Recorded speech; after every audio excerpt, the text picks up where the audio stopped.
Hello, and welcome to this presentation.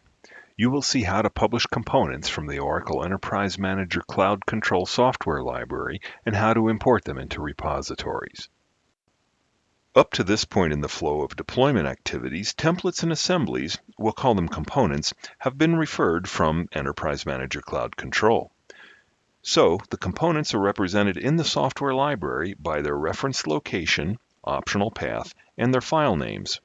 The final steps before deployment include publishing and importing the components, which are shown in the gray box in this diagram. The process of publishing involves associating selected components with selected roles, and therefore the users defined by those roles.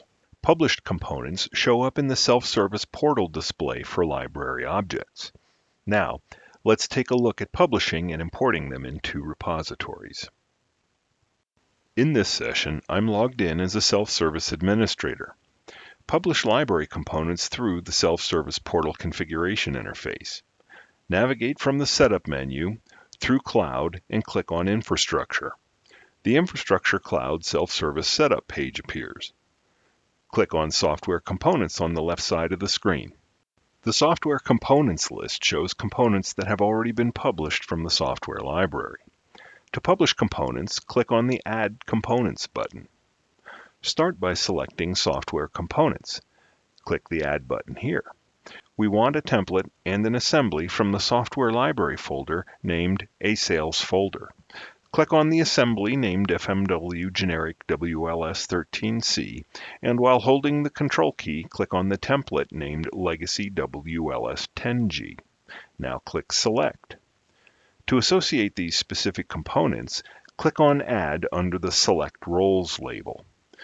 Select the Sales Self-Service User and Sales Self-Service Admin roles while holding the Control key, and click Select.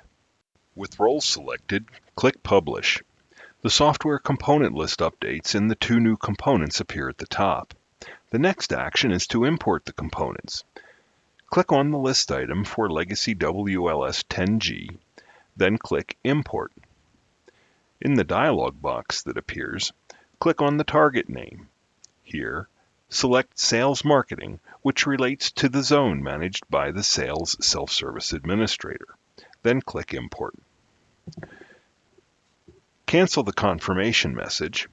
Select the FMW Generic WLS13C list item and repeat the import process. After several minutes, update the screen by clicking the circular arrow at the upper right. See that the two components have been imported as indicated by the green checkmark icons in the Imported column. This ends the presentation. Thank you for watching.